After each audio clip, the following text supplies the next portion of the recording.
Segment 2 of the show. Eric and Jordan here with you, talking about television, movies, streaming updates, all the news that is fit to print. And of course, as we start off segment 2, we let you know about things that we are personally enjoying, consuming, playing. And we need to let you know about that. Jordan, what have you been up to? I am caught up on It, Welcome to Derry. I just watched the 7th episode. It's a great, I can't say great. It's a good show. It's creepy. It's weird. Pennywise is killing everybody. This last episode actually, as someone who has kids, most of the time I can handle a lot of things. This episode actually made me tear up a little bit. Like something happens to a character that you don't see coming. It's such a heartfelt moment, surrounded by just the worst of the worst, and it's so good. The 8th episode is this weekend, and it is the season finale. I don't know what the fuck they're gonna do. I'm glad that they've already signed on to at least 2 more seasons. I don't know what they'll stretch a 3rd season out of, but it's really, really good. I'll save the other thing I'm watching to when you are talking about your stuff, so we can talk about it if you want. But I've been playing Metroid Prime 4, and this is a weird game because is it still Samus or whatever her name is? Mm-hmm. Okay. Yeah, and I'm having a great time with it. I've been reading a lot of reviews. I've been seeing a lot of people complaining about it, thinking it's terrible. There is some Nintendo doing Nintendo things where they lock music in the game behind one of those amiibos so that you have to scan it, and it's a $30 amiibo. I don't think it's going to make or break the game. I think the game is fine. It looks fun. It looks good. It plays fun. The boss battles are fun. I'm having a good time with it. Like, it's exactly what I wanted. Are there problems with it? Yeah, most games have problems, but I really do think if you've got a Switch or even a Switch 2, it's worth your time. It's not as bad as I think all these dumb reviewers are making it sound.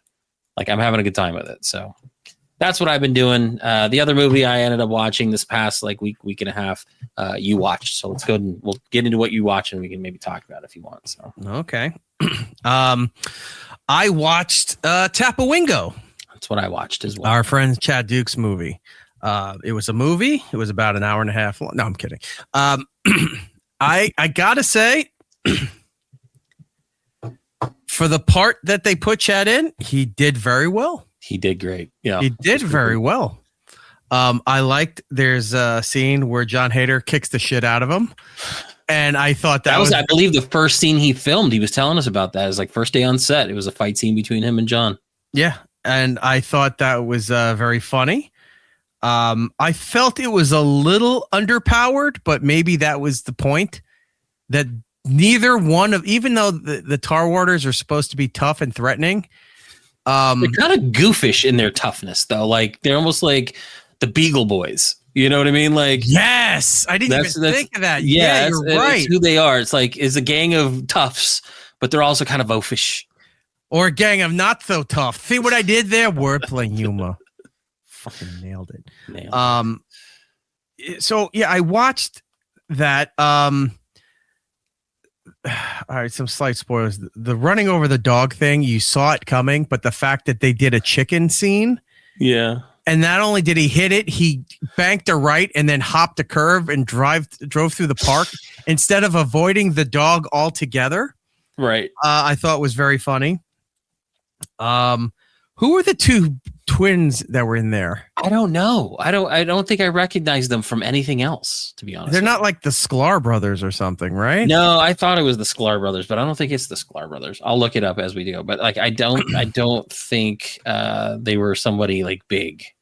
All right. So they were interesting. The whole movie does feel like it's just like they live next door to Napoleon Dynamite. I love John Ratzenberger.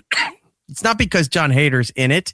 No, it just has the feel of it. It has the feel of it, right? I like how John Ratzenberger is the guy having like fucking John Hader's mom.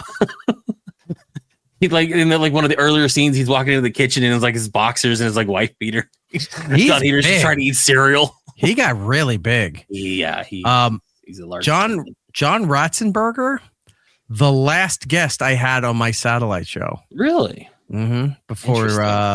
Before they gave us the old heave ho. Yeah, no Sklar brothers. So yeah, I don't know who they were. I'm trying to think of who else. Gina Gershon was funny. Because when we talked to Chad and Dylan, they were talking like, yeah, it's hard to make Gina Gershon look bad. And you know what? They're kind of right. Like even when she had like the weird hair and she was dressed weird, she still looked pretty good. The way they did her character reminded me, there was an old Nickelodeon show, and I know it was from Canada, like early 80s Nickelodeon stuff was all from Canada. But there was a show called Out of Control. It was about a newsroom, and it was hosted by Dave Coulier. Oh, before he was on Full House. And there was a character on there, a blonde fucking psycho character named Diz. Interesting. And she used to talk really fast. She did this, all of that. She had the long nails. She had the tricked out hair. And she used to make these like these high pitched screaming noises all the time. That Diz character reminded me of Gina Gershon's thing in that movie. Now, I got to tell you something that took me out of the movie the entire time, because once it clicked, I couldn't unsee it. And that's all I kept thinking about. Jon Hader's character in that movie needs to be in a different movie. That exact character. Okay. Needs to be rebranded and in a movie, different movie. And I'm going to tell you what this movie is based on this shot. This is Jon Hader is Club Soda Kenny. Hello. Instead of going, gosh, you'd be like, oh, hi guys. Hey guys. John's character and that look and everything, when you see it, and now that you know it, you go, that's fucking Club Soda Kenny. I remember you said you were watching it last night and you even texted that to me. I was like, you know what? I didn't even think about it until you said it. And then I was like, yeah, I can see that. Yeah. So I don't know how to approach Kenny with this because I don't want him to feel insulted, but I don't think it's an insult. No. I think if they make a story, look, because Bill Burr made the Soda movie, right? Where he's the gumshoe that doesn't care and, you know, he's like Inspector Gadget. The disasters happen around him, but he's not aware of all of that stuff. If they did Club Soda Kenny, the movie, the doc, whatever, Jon Hader playing younger Club Soda Kenny when he back in his police days, where he used to tune up the no good nicks with the old wood shampoo like that. And then the way he looks now, that looks like when Kenny has the leather jacket on in his early days of managing dice. That's it. That would be cool. So I got to pitch it to him and say, this has got to be the Club Soda Kenny movie. Yeah, that would be good. I did see this come across my social media. I was on Facebook the other day. I hadn't sent this to Chad yet, but I saw this pop up unprompted. But check this out. That was from the official Tapawingo social media, and they put Chad up there. Who did they quote? They didn't. They just said. They said it. It was a quote. Yeah, they put that up there, and they said, "Welcome to the big screen, Mr. Chad Dukes," or should we say Nelson Tarwater? Why is his face green? With I don't know. With a neon pink hand. That's just how they posted. Did he get into it looks like he got into the black light mini golf thing. Right. Like he had a fight and he was taking out he's eating too much Fun Dip. The Mars setting because it's set in space, something like that. Could have just been it was that HCIC transfer that I had to convert, so maybe in conversion problem. Go watch Tapawingo. It's available on demand wherever you can watch movies. Apple, I did. Prime, I did. Fandango. I did enjoy the first scene where him and Heater meet up in the school and he's selling the class rings. And the principal's walking by, hey man, he's like, hey buddy. And it's like, oh fuck it, Chad. Yeah. Double gun points. Because it's like that is Chad. That's Chad. They just put him in a bad suit, but that's Chad. Yeah. And I've seen him dressed like a turkey. So I mean it's really not that so far the off. way I want you to do this character is when the principal walks past, act like you're still at JFK when Don Geronimo walked past. Sure. Great job, Don. Buddy. Fucking hilarious, asshole. That's the thing. Dick. All right. So I watched that, and then for some reason I was on a movie kick. Oh, that's why, because I was sick. I was like, all right, I have time to sit there and watch stuff. I watched last night, as it dropped, Knives Out 3. Wake Up Dead Man. Oh, Is it good? I liked it a lot. I've seen a lot of reviews saying that it's better than the second one. Yes, the second one is weird, where he's in that what was it, the glass onion? Yeah. Yeah, it was weird. This one felt more like a murder mystery. That's good. Than the second one. The second one felt like a video game murder mystery. Mm-hmm. This one felt in the same spirit as the first one. Like the first one was a family who done it. This is a different kind of who done it because you have a parish of people that all wanted the priest dead. You've had the church who doesn't like what this priest is doing, and they sent this younger priest in to kind of steer him back into the light and reinvigorate the church. So there's a lot of people around this pastor or Monsignor, that want this guy dead. So it's almost like a Who Shot Mr. Burns kind of feel. Nice. I like that. Josh Brolin is great.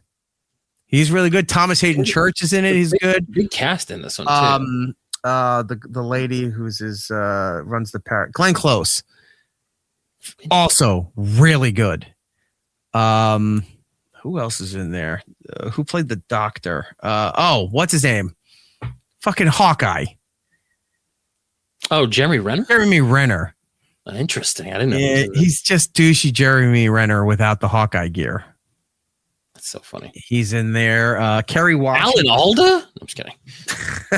I would have loved if Alan Alda. Honestly, I would have loved it. If Alan Alda's in there and he's revealed as the killer and he gives that speech as the senator in Murder at 1600. If I had to stand up for the Constitution and the rights of America, if I had to choose between this and righteousness, I'd choose righteousness, and then dies. It's like, all right, a little bit much, Alan. But if Alan showed up in movies during tense moments and gave that same exact speech, just in any movie, yeah, I'm like, give him an Oscar. The guy's brilliant. He deserves it. He only does that one line. Yeah, but he's in like 19 different movies. Right. He deserves it. At least, one of those honorary Oscars that they give when you didn't win anything through your entire career. A lifetime achievement. But you're a valued member of the Academy. So we got to give you something. So the movie's it's a bit long, but you don't notice that it's long. That's good. So I think the movie's over 2 hours something. But it's about Frankenstein, where it's like 2.5 hours, but I don't. Frankenstein, I didn't notice the time at all. Yeah. So it's really good. Go watch it. Knives Out. It's called Wake Up Dead Man. It's the third one in the series. And what else was I doing? There's a character in there. I wrote the name. Cyrus Draven is the name of the character. When they're not moving the camera around fast, because sometimes you can't really get a lock on him because the way he's either got a camera in front of him in the movie, like he's a guy, he's like a YouTuber blogger kind of thing. So he's holding this thing here, but when they actually sit him down and you get to stare at him, like his profile, he looks like a black Zach Levi. Interesting. You stare at him for a little bit and you go, is Zach Levi in blackface doing this movie? And then you're like, oh my God, he looks exactly like Black Levi. Nope, got it. Done. That's our show title. Black Levi. Happy accidents. I'm glad we're on the same page. The second it came out of your mouth, it's like, yep, that's what we're naming the show. It's Black Levi. Done and done. How do you name your episodes? Well, we just let nature happen and hope for the best. Just comes out. So I watched that. Now, there's a project. I don't want to give too many details. There's a project Jordan and I are working on that's separate from this show. And it involves things in other countries, I'll just say, right? Now, that's not too far of a leap because I do tend to watch, and I've said it here. Oh, you're back to the blue lights, are you? No, we've been talking so long that the light that I have that's not plugged in shut off. And it's almost it's like a 4-hour timeline. Oh my God. I'm sorry. All right. No, that's fine. It's fine. Beautiful. It doesn't plug in? It does, but I have the plug right now using different lights. I'm working on charging the Enterprise right now. I am going to put lights in that thing. Of course you are. And you should. And I should. But I watch these videos from like shit in weird country. Not weird. shit in weird countries, but weird shit in other countries all the time. Well, I every now and then I go through different tourism deep dives of people who sneak into North Korea. Some show up there as athletes that are going to be running a marathon. They do marathons in Pyongyang as a part of to make it look like they're a part of the world stage. So so they let travelers in from other countries. They do this thing here. They give a tour of the city, all of that stuff. And they all secretly tape North Korea all the time. And then you see when, it's like, we can't tape here. We can't tape runners running around with an old 80s style camcorder on his head. He's like, yeah, he seems legit. But just filming everything. Well, when you're running, there's no police, there's no government, there's nothing around them. They're allowed to run the city by themselves.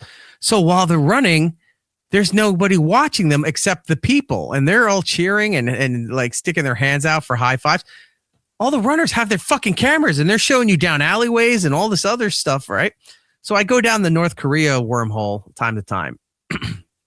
Well, because of that, I came across another video about another country with a dictator, and the title was "This Country Makes North Korea Look Sane." Or look normal, at least. And that country, and I've been United States of America. No, political. And I've watched several in-depth, long-form videos on Turkmenistan. Well, and it's funny because you brought this up to me the other night, and you were talking about it, and I was like, "Oh, you mean?" I think I even said either the country or I described what you were watching, because I've seen some of these things too, and it's such a wild. You don't even think about this country, and to see some of the footage and you hear about it's wild. It's insane. Their capital is all white, Italian white marble. Mm-hmm. The sidewalks, the flooring is all the sides of the buildings. There's a ban on cars unless they're white or silver. You're not allowed to drive into the capital city of this country. You can only have white or silver cars, and they have to be clean. So normally, if you're going to leave a city or enter a city before getting onto a major highway or off a major highway, they have gas stations, because probably at least with East Coast cities, you've got tolls going over bridges to go into the main cities where there's not a lot of gas stations, whatever. So there's a last stop or a first stop if you're coming out of the city, truck stop area to gas up, right? They have that, but car washes. All the areas you can come in, you have to stop at a mandated car wash to go out and wash your car in order to drive into the capital of this fucking country. It's all kinds of craziness. I pulled some videos that we're going to be watching for our new thing, but I just kept watching more and more. And there's some of these people that they were finding in the countryside that they found out later seemed like it was the French connection. There was guys that they were selling at tapestry retail outlets, and they'd walk in and "Oh, hi, how you doing there?" And the guy's trying to talk to them, and they're taking videos and stuff. And then later on, it's like, we found that guy's video, because it's another one of those countries that closes off the internet kind of thing. Mm-hmm. Found the video on their network thing. And he's talking to them like he's best friends, but the translation, he's like, "You're not a man. We're more of him." He's shitting on these foreigners that are taking photos. He's being all jovial to them just so he can shit talk them in his own language. And apparently this guy, they were pasting it together. There's video of him in this city. There's video of him sitting here. Wait, what's he doing in Turkey? He left the country. He showed up over here. This guy is everywhere. And apparently he's like a government agent where he's looking for people who are defecting, or he's looking for people who have who are protesters, who have been outspoken.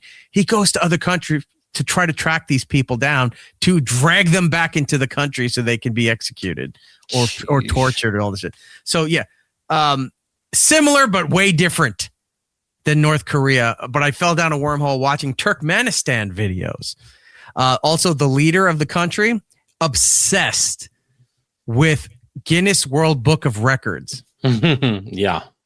For 20-something years, he's been doing all of these things that nobody cares about just so they can have, he or the country can have the most wins of Guinness World Records. And apparently there's a breed of horse that you can only get in Turkmenistan. It's some kind of golden horse. Interesting. And it's only there. It's only bred there.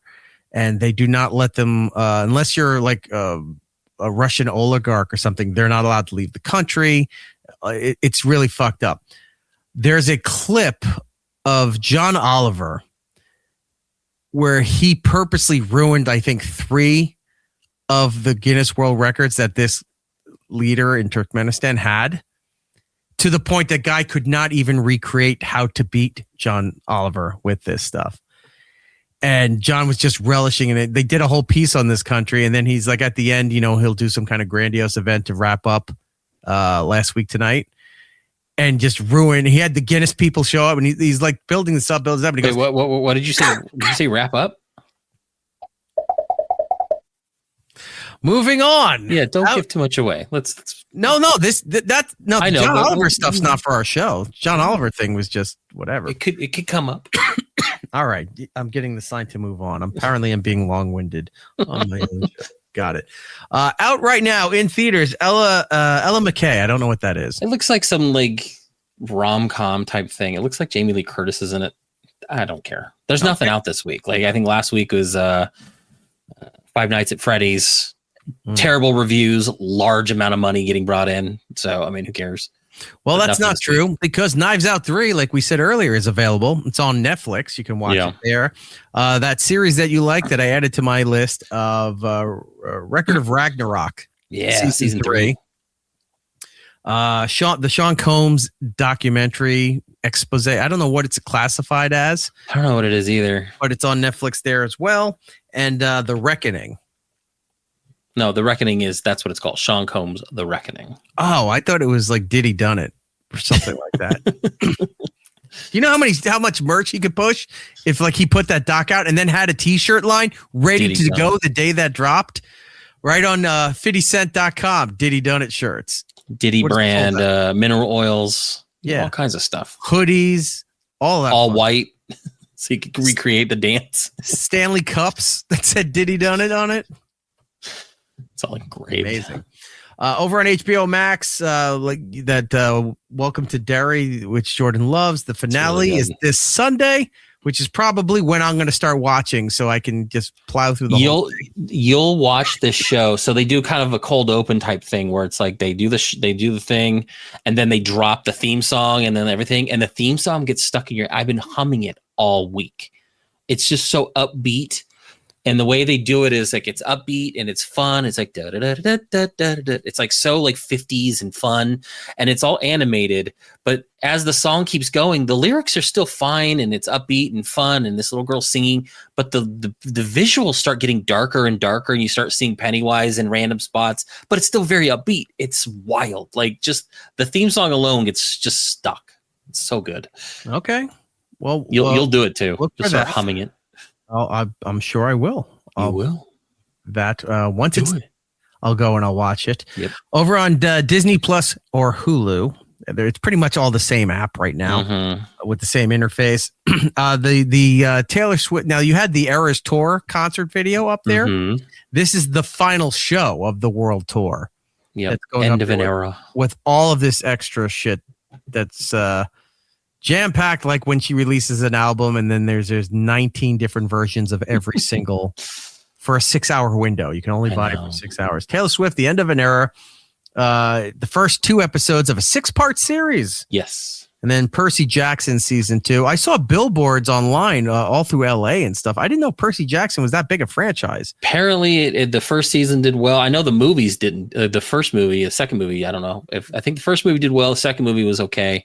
And then the series, I guess, did well enough to get the second. I saw that they did billboards, like you said, but they had ones where like the water was coming off the billboard, like real water was like splashing everywhere. It's like, it's pretty inventive. So that's available on Disney Plus and Hulu. Best a reminder, this came out 2 weeks ago, but I don't see anybody talking about it. The Family Guy Christmas holiday movie thing. It's got a long, exaggerated title. I got to go back. I watched 15 minutes of it. It's very funny. Okay. So I'll have to watch that. I saw it pop up on my my app, so I'll watch it. Over on Apple TV, F1 the movie is available there. It's available on something else too. It it was on video on demand for the longest time. They just put it out on Apple TV for free, like if you subscribe, so you can watch it there. But it was it was. I heard it's good.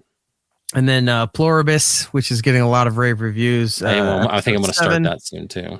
Oh, for video on demand, you got Keeper, you got Tron 3, which tanked Tron Ares, and then Christie. I don't know what Christie is. It's that boxing movie with Sydney Sweeney.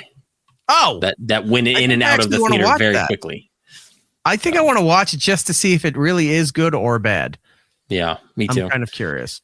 Now, you said the Saturday Night Main Event is on Peacock, John Cena's final match. Is anybody else wrestling there? Yeah, there's others, but no, I'm kidding. I'll give you the lineup in 1 second. Like maybe a certain gentleman, Scottish descent. No, he did not. He did not. Joe Hendry. He did not qualify. Damn it! You jumped. I was trying to set you up a little bit, but you had to go to your next thought and then cough to death. I know it happens. I'm dying. Say his name and he appears. I believe in Joe Hendry. Who was that? I believe in Joe Hendry. Look at you representing.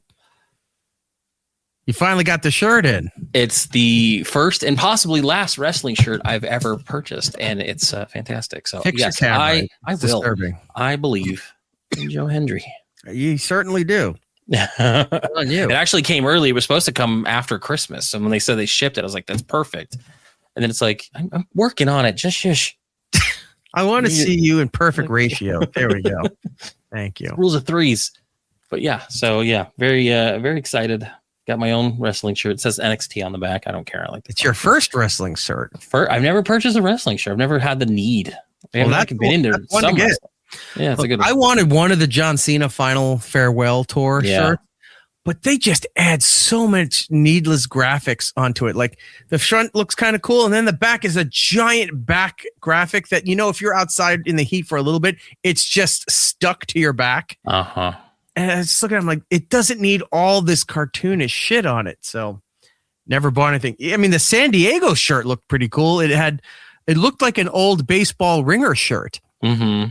Yellow, brown, white, a little bit, as the trim around everything and the stuff here. But then the back, again, another gigantic graphic that goes from your shoulders down to the ass. You're like, I can't. It's not worth it for me. Coming out next, but Saturday night's main event. What time did I have a time on there? No, you didn't write it. Probably 8 or 10. I don't know. It's on Peacock. Go look it up. But it's worth it. They're promising a ton of surprises. And also, there was something going around for a while where they said they moved him to the first match of the night. Now, the only reason I thought that was a good idea was because if this was on NBC at 10 o'clock at night or something, because the kids or whatever, put it on first and then have the rest of the 2 hours to do what you do. But it's not on NBC, so they don't have to limit it to a 2-hour window. No. So he was on Pat McAfee yesterday, I think, or 2 days ago, and said, and he's like, yeah, that's just something that somebody took as credible, and that went around, and he goes, he's the last match of the night, so the big ending. I think the reason why they thought maybe it would be credible, because they do that a few big events back where I think it was him and Cody Rhodes or someone. Like someone Brock Lesnar. Yeah. And they made that like earlier and then that was it. He wasn't even the main event. I'm like, no. And that was done really fast. Brock Lesnar just squashed him real quick, and that was it. And everyone got very odd. So, so that's not the first match of the night. It's the last. Next week is something to look forward to. On December 17th on Prime, Fallout Season 2 is here. It's gonna be yes. It looks exciting. It's set in the New Vegas era of the game, so that'll be fun. On December 18th on HBO Max, the Counting Crows documentary that I didn't think I'd want to see, but after watching the trailer, I want to see it. I'm in. So it's called Counting Crows, Have You Seen Me Lately? So that'll be available. And then on December 19th in theaters, Avatar 3, Fire and Ash, which will probably make $1 billion, because I don't know why people like that movie, but they do. I know. I would be really so annoying. Great if it doesn't. And he still has 2 more of those things to release. I'm hoping it tanks. I never liked those movies, but I saw people online too. It's like, well, you should hope this does well because then, then the whole industry, the industry as a whole will start to recover. It's like, no, it won't. No, it won't. You know what was a $1 billion movie this year? The only $1 billion movie for Disney, by the way. That live action Lilo and Stitch is the only movie they had that made $1 billion. And it's not just like Disney or Marvel or Star Wars, anything they own, the Fox properties, everything.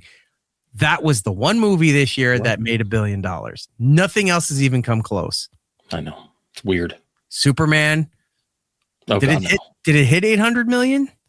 I think it did. I think it performed less than Man of Steel, which is kind of a divisive Superman movie. Like, I hated that movie.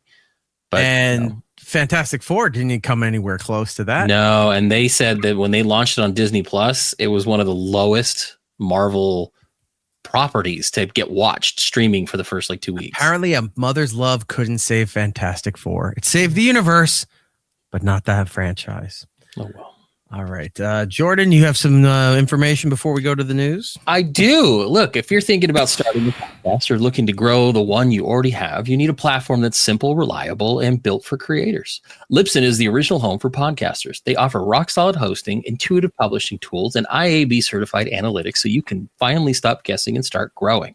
Libsyn is an independent platform. Start growing! First, understand your audience and build your show with confidence. Sign up at Libsyn.com, choose the plan that fits your needs, and use promo code It's Eric Nagel, all one word, at checkout to get your first month free.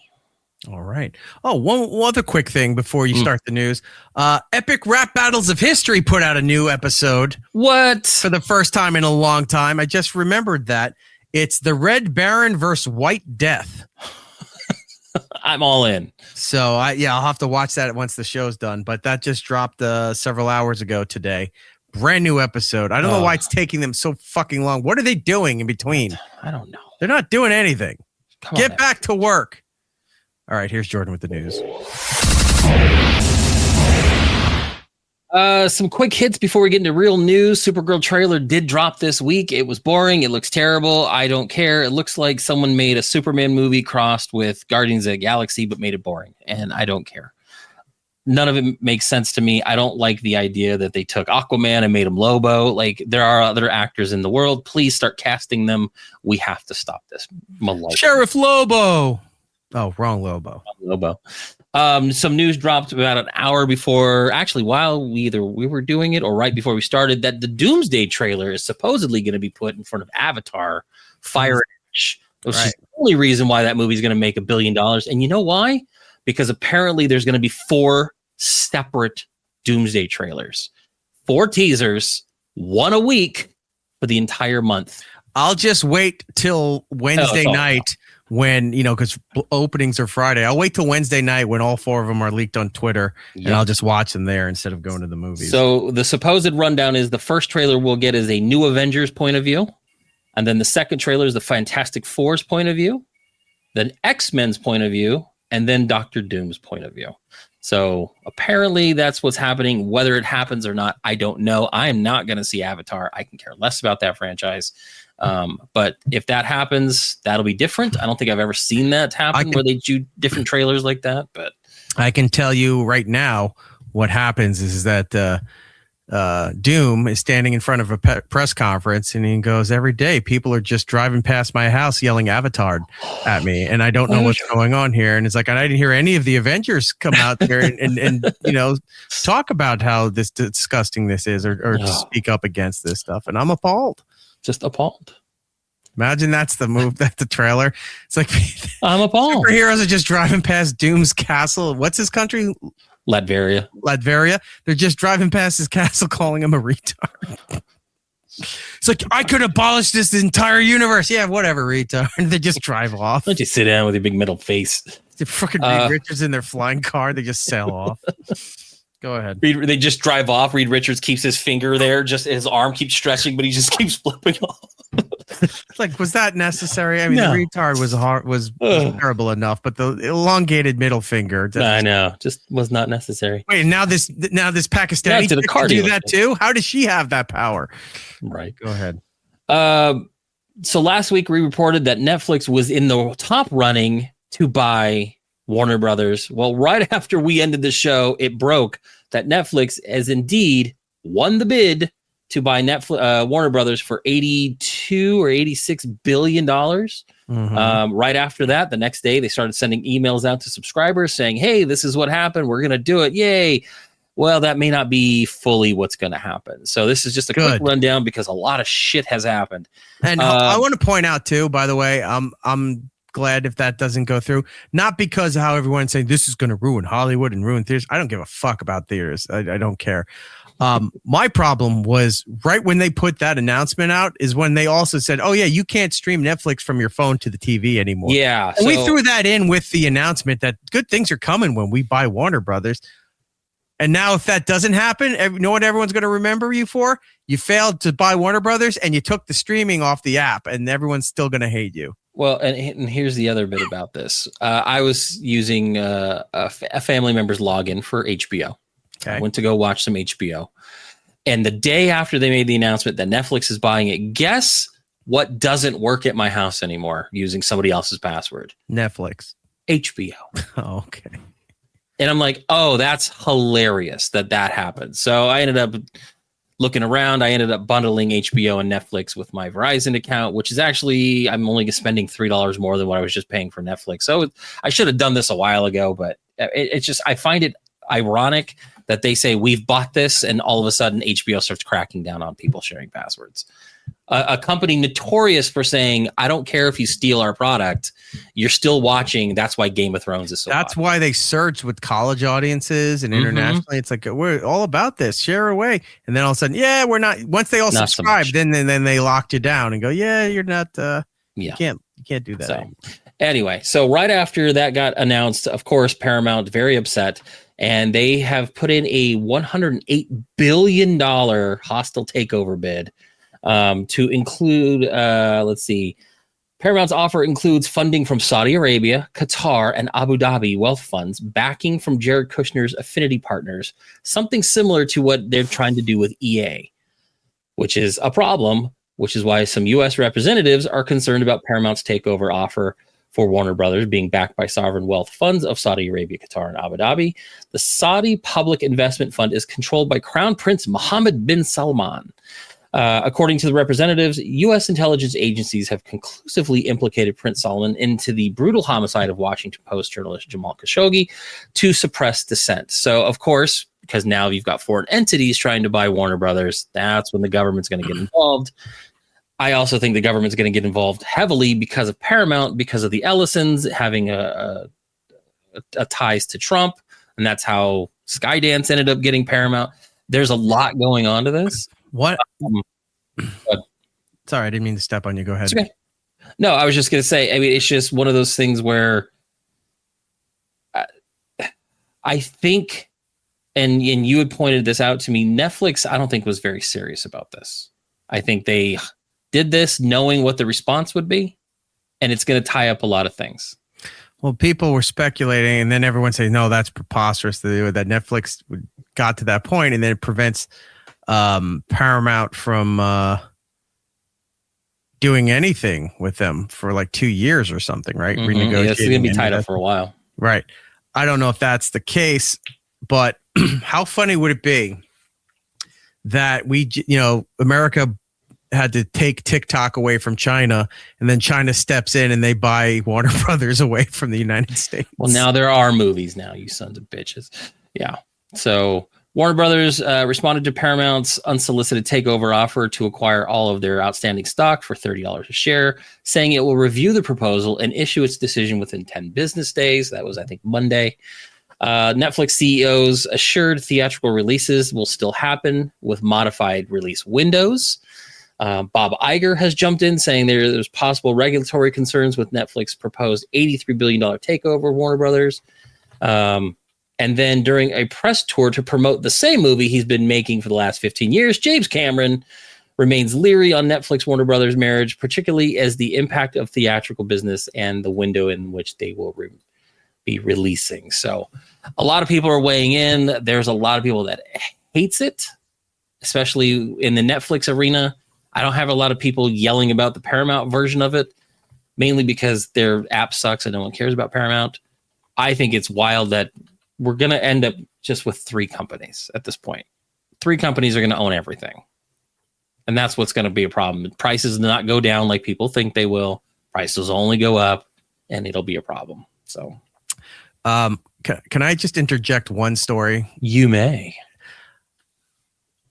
Because you were mentioning Saudi Arabia, and I forget, it doesn't really apply to our show, but I just think it's funny now. So, World Cup soccer. Did you see that story about Seattle? No. Okay, so FIFA is going to have a World Cup match in Seattle. Seattle's going to be hosting. Okay. So Seattle gets to set up the stadium, themes, all that stuff, however they want for the game, right? They announced that they're going to, because it's Seattle, it's the West Coast, and they just can't get out of their own way with a lot of this stuff. It's going to be this whole big inclusive thing. They're going to really make it a magnifying glass to the world about pride and LGBTQ rights and all this stuff. There'll be pride flags on the grass and there and stuff. Then they find out they're hosting Egypt versus Iran. That's possibly the worst matchup to have for that. 2 sort countries of where being gay is punishable by death. Yep.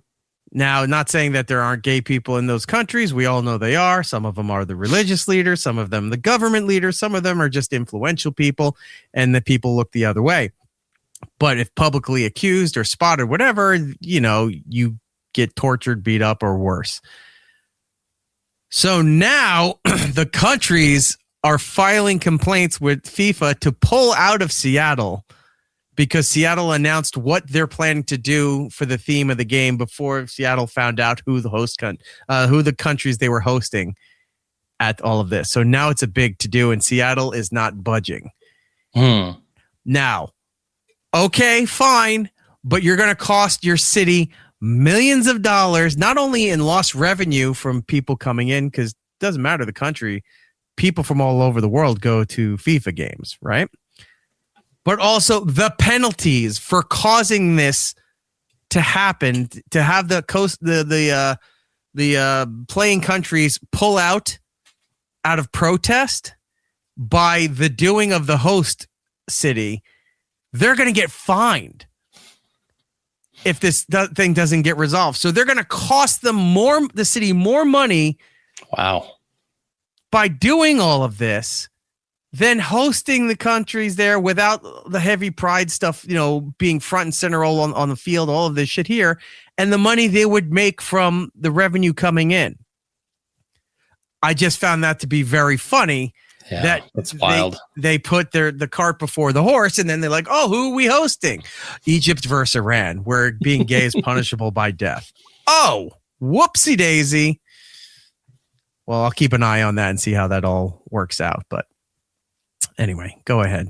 Anyway, moving on to showing that Eric was completely wrong earlier, like 10 minutes ago. Zootopia 2 is crossing $1 billion globally. Fastest PG film to ever reach box office milestone. Wasn't wrong, just was not aware that it was at that point. How dare me? How dare you not reading ahead? Wait, hold on. Here it is. I'm so smart, I'm smarter than me. Yes. So Zootopia is racing past $1 billion globally after 17 days of release, becoming the fastest PG film to cross that milestone. 232.7 million domestically and a staggering 753.4 million internationally. So it's not doing well here. It's doing well everywhere else. Doesn't matter if it crosses the $1 billion overall. They're getting their money back and then some. So it's only the 3rd movie this year to join the $1 billion club after Disney's Lilo and Stitch, $1.03 billion, and China's animated blockbuster. And we talked about this because this is random and weird. Ni Jia 2, the highest grossing release of 2025 with $1.9 billion. But the most of that money came from China. It's all China. Right? Yeah, it's 100% China. It didn't seem like it would be something like, well, it was a world phenomenon kind of thing. Wow. No, it was mostly China saying we don't need the rest of the world. Or, to be fair, if it's China reporting those numbers, they could be inflated and not really a thing. China. Only 13 animated films have ever surpassed $1 billion. 10 of them are Disney titles. Mm-hmm. So pretty wild. Do you like the movie Clue? Do you have the list? If not, it's fine. We don't need to. No, I don't have it. I'm guessing what the other three are. I'm guessing they got to be Shrek movies or Ice Age or something, right? I would assume Ice Age. Yeah. Okay. So sorry. What were you saying? I was just going to say, did you like the movie Clue with Tim Curry? Love Clue. I love Clue. It was on HBO all the time as a kid. Well, that was just a red herring. They're making your singing telegram. They're making a scripted series at Peacock. So yes, I did hear about that. Yeah, so they've landed at Peacock, currently in development. The scripted show hails from Dana Fox, who did Wicked for Good, who will serve as the showrunner, and Nicholas Stoller, who did The Muppets.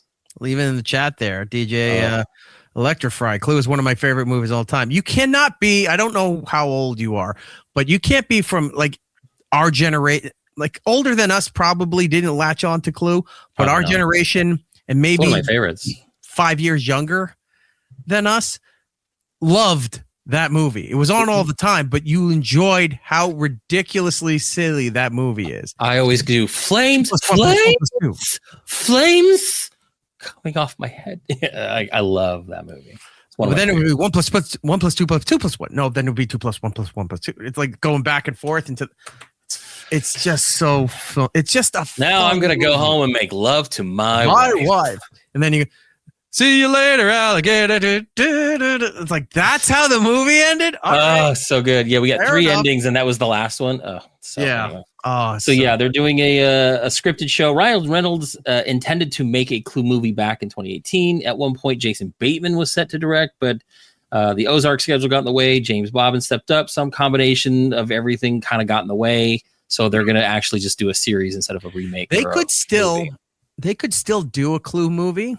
And it doesn't have to be a reboot of the old movie. It could just be in a new vein of it. Because look how well they're doing Knives Out. And I said years ago when Knives Out 1 came out, that's where Giddles and I had the fight in the movie theater because I couldn't get in. The seating was so tight, I couldn't get in there. I just wanted to leave. I threw up. Yeah, he got the free pass. I threw all my shit into the garbage and I left.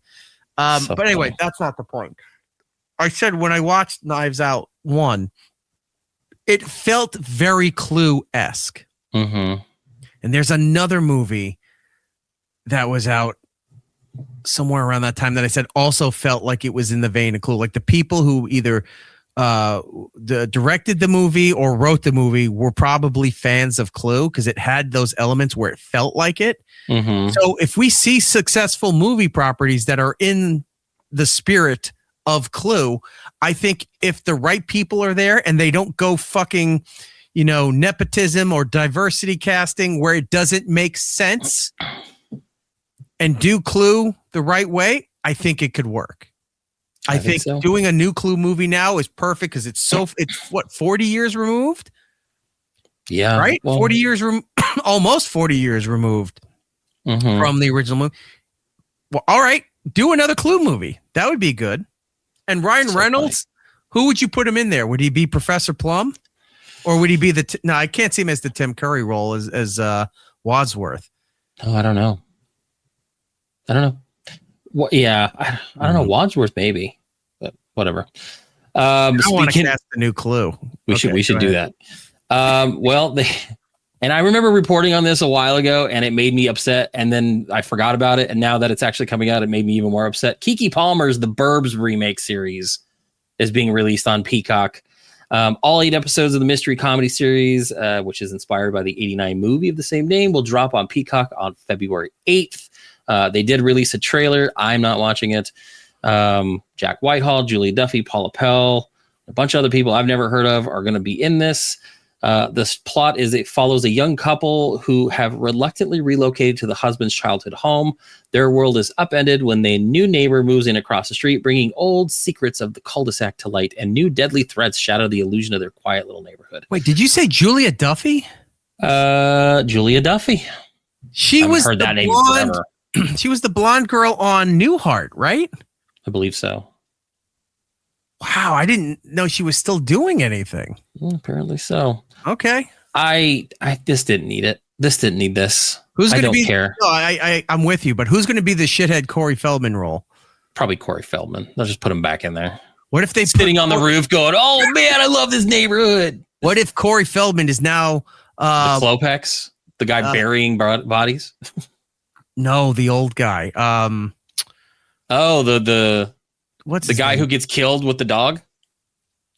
Yeah, the guy who had the guns. He was sitting on the fucking former military guy. I know who you're talking about. I don't remember the guy's name. God, I can't remember. It was a Dern. It was Bruce Dern. No, Bruce Dern. Bruce yes. Dern? Okay. Yeah. What if he's the Bruce Dern character now? That would be kind of funny. Because that famous clip of an outtake where he's telling him to shut the fuck up or act because he doesn't know how to act. So now he gets to be that guy. That would be pretty funny. There you go. But yeah, they made that. I don't want to see it. The Burbs is already fine. Wait, what is this? You got to go back. Yes. That would be actually really funny. Either that. All right. For the radio people, Kevin in the chat saying Ricky Gervais as Wadsworth. Yes, that would be good. Or if he's Colonel Mustard. No, not Colonel Mustard. What was the Christopher Lloyd role? Was he Professor Plum? That was Professor Plum? Yeah. They all worked for the government. I want to go watch Clue tonight after we get done here. I'm going to go watch that. No, I think he's just Wadsworth. I think Wadsworth would be fine. Yeah. Okay. Christopher Lloyd should be Mr. Body. He should just be dead. Just still bring him in. Yeah, just bring him in. He's in the new Clue movie. Where is he? Well, the opening scene where the guy's dead on the floor, that's Christopher Lloyd. No, you get that would be great. But you also, you just find someone who's ridiculously famous. Like you even get DiCaprio, but give him no lines and he's just a dead body. Kind of like, you're a guest star on a CSI or something. Okay. And you just, that's his billing. Be like, oh, did you hear Leonardo DiCaprio is going to be in the new Clue movie? And he's just in there for 5 minutes as Mr. Body. Someone's fucking out. Famous. Yeah. Maybe the police chief is George Clooney. That would be so funny. Like he's just you there. Just hear it on over the phone, but that's it. Yeah.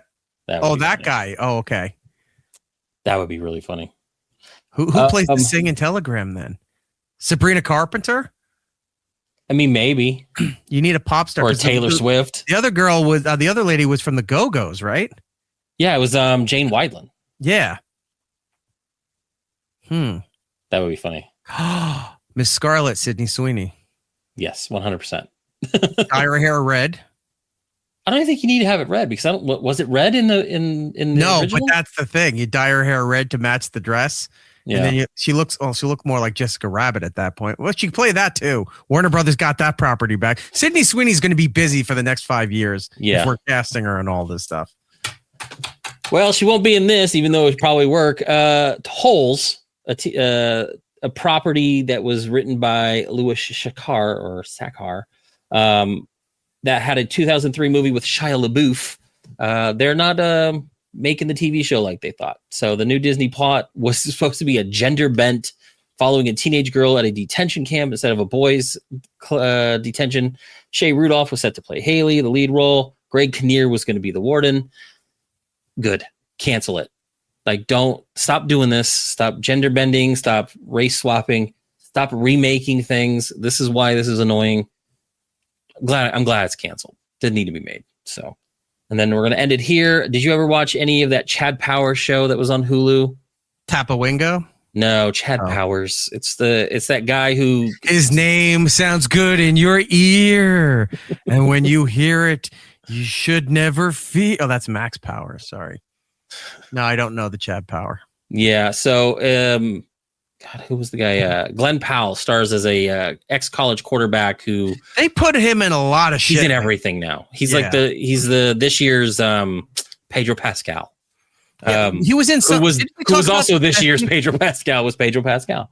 Didn't we talk about him on last show that he was in the something Running that Man. just bombed? Yes, Running Man. Yeah. Which I'm sure is probably on video on demand by next week. So, but Chad Powers got a season 2.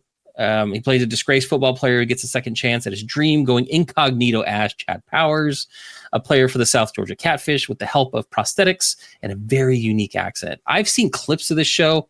It doesn't look fun to me. It looks boring, but apparently it's good enough to get a season 2.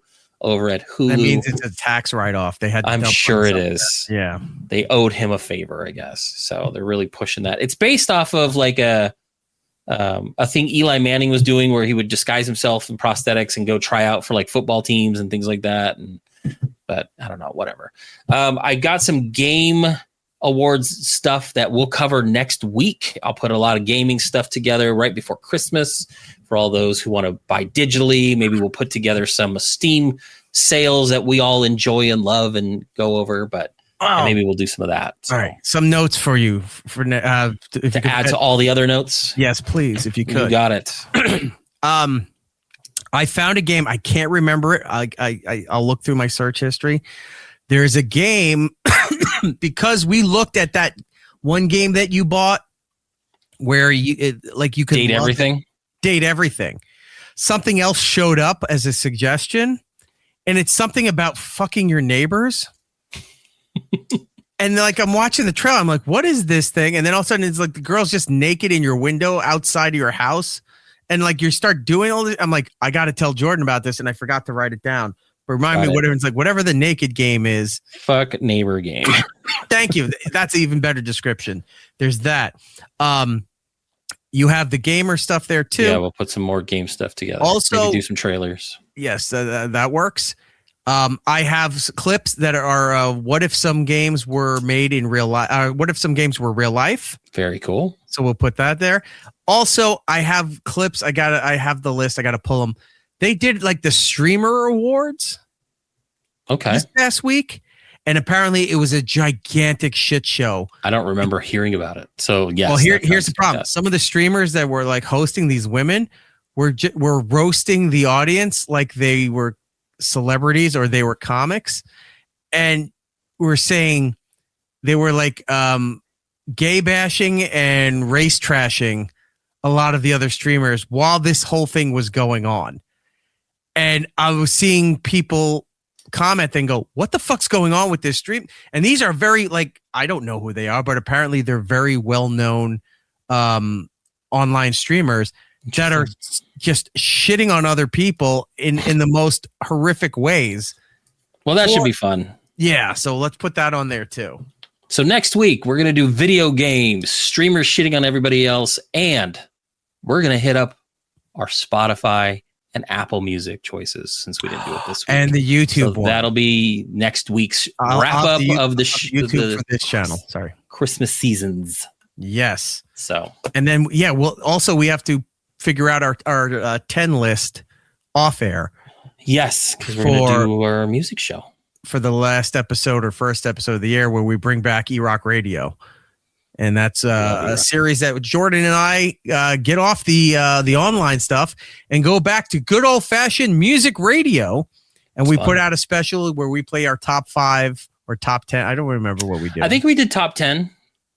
Is it 10 or 5? I think it's 10, but it's 5 me, 5 Oh, you know you. what? We do our top 10 when we talk about it, but we only do a top 5 because we usually play the song.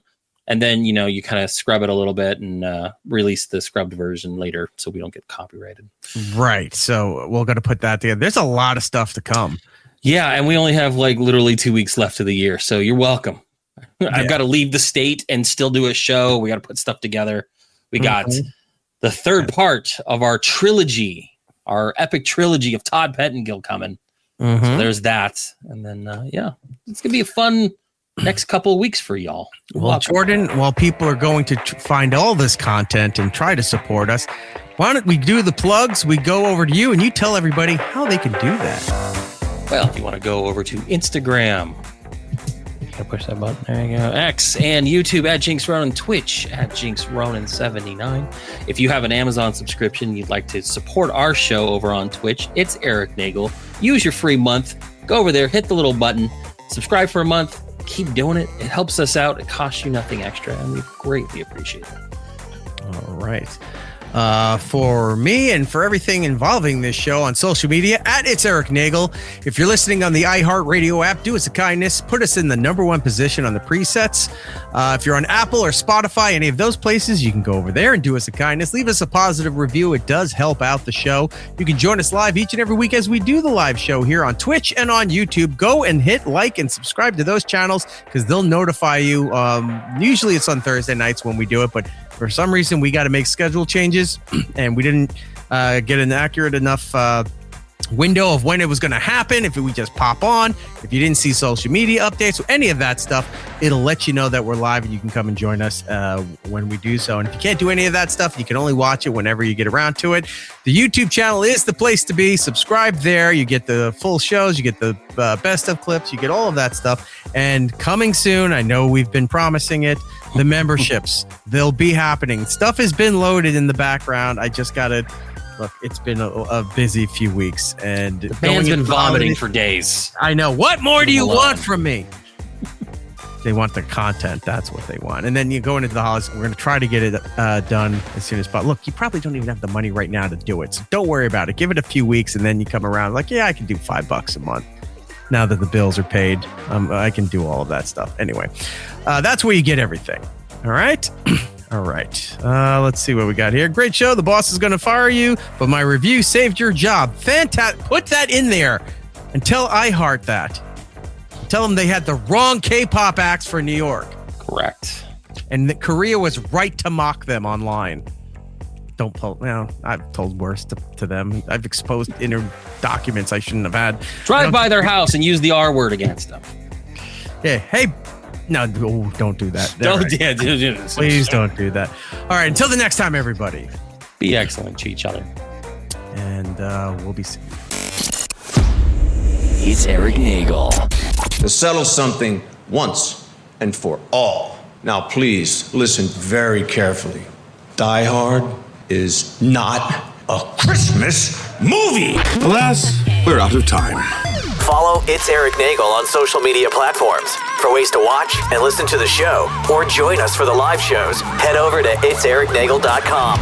Yo, and remember to tell 2 friends so they can tell 2 friends, and they can tell 2 friends, they can tell 2 friends, they can tell 2 friends. You get the idea. Keep it real, homies.